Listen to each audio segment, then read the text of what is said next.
Unlocking the Success DNA, Lyndell Douglas Global Ministries. He is a financial planner for over 20 years. He also has a bestseller book on Amazon. It's called Five Steps to Financial Freedom. It's a biblical guide. Success is already coded in our DNA. We just need to unlock it. And we're going to talk about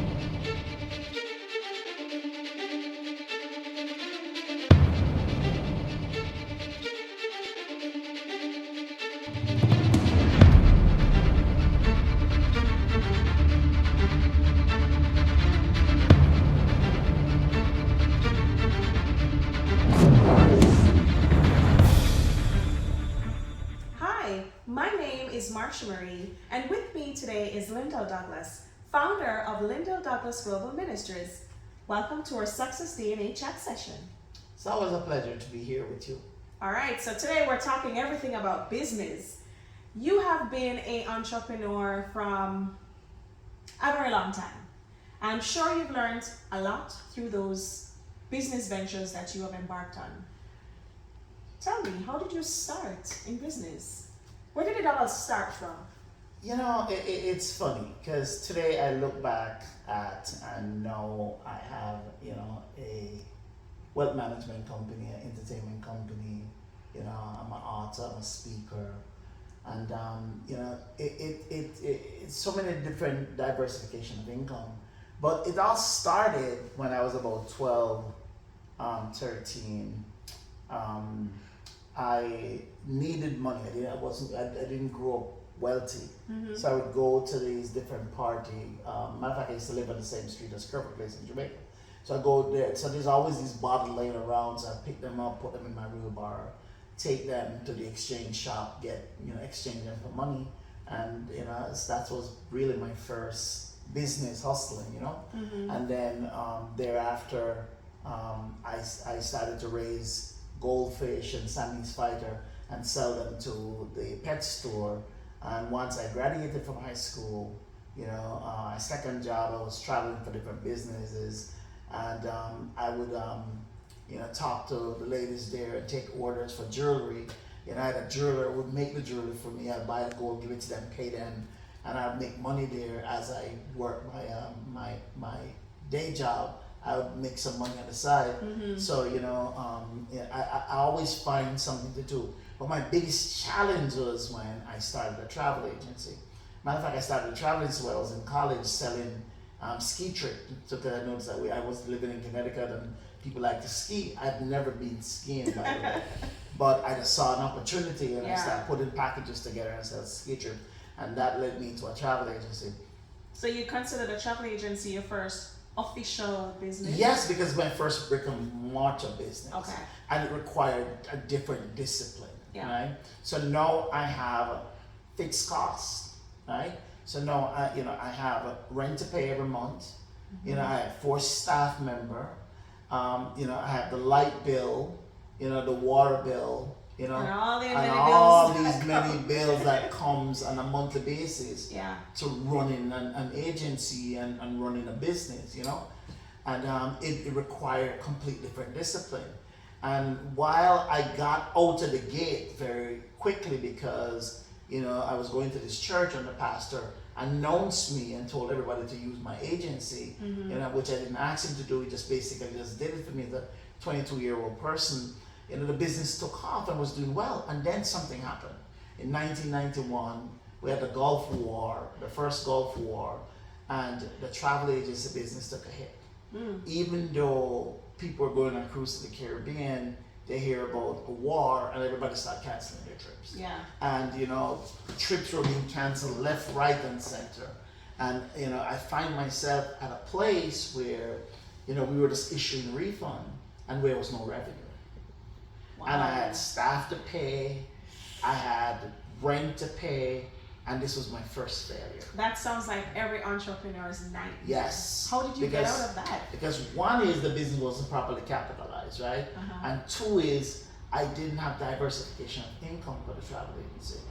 Most of my business was just leisure, and this was my first real brick and mortar.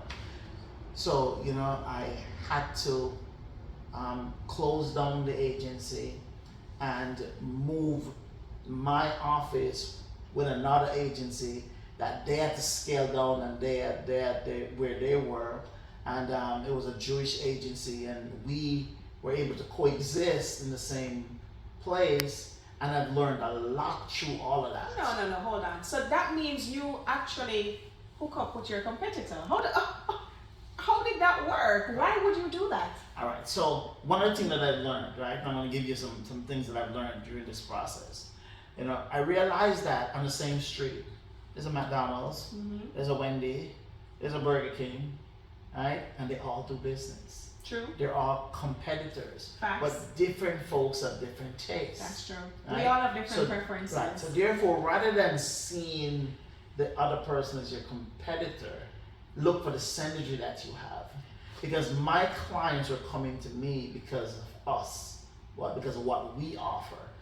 Her Jewish clients was coming to her because of what she was offering. Yeah. And she understands, she could speak them in Hebrew. I could, so we have to look and say, okay, we at this point, we can work together because we're offering different things to different folks. And yes, we are competitor in the sense that Same market, but different niche in the market. And that's when I realized, I was like, okay, so we did that for a while. And I also realized that I can't just depend on leisure business. So what I started to do is I started going after group business. I started going after domestic business. I started to plan trips that we have no trips that we're doing that we get people to buy into coming to. Right? And I also went for the corporate market. So then I'd go to a big corporation and they would give me, a portion of their business for when their executives are traveling, right? And that's a very good market because they buy the most expensive ticket. They don't want a discounted ticket with all the restriction, right? And they travel for business, so they're on the flights. Yeah. Right? So I realized that I have to look at business differently. So it helped me to develop, it was really a learning curve. That I have to look at business different, not just the hustling, where, okay, I'm going to sell some things, I'm going to make some money. I realized, the whole landscape changed, and I saw business differently. And that is when I also realized that if the business can't run, then I'm not there, because I was in all these debts, I had to go find something to do separate from being in the business and allow my staff to run the business. And I had to set up some system with accountability that my business could run. There's a process that my business could run without me, right? And that's where I truly became an entrepreneur. Wow. I remember just before our session here, you were saying that, you have to differentiate between a business and a hobby. Tell me more there. Because most of the time when we have a business, right? And we say we have a business, and we say we're an entrepreneur. But really and truly, if the business depends upon you to run, and if you are not there one day, the business closed down, you really have a hobby, you really don't have a business. You're not an entrepreneur. An entrepreneur is a person who creates a system. The business is a system that can run without that. Now, with any system, it requires checks and balances. So it requires for you to tend to it, but you don't have to be there for it to run effectively. You've set up a process. You set up a system that can run without you being there. And that's when you're an entrepreneur, because you create something that's now automated and it's scalable. You can actually sell that. Somebody can come in and buy that from you. Right?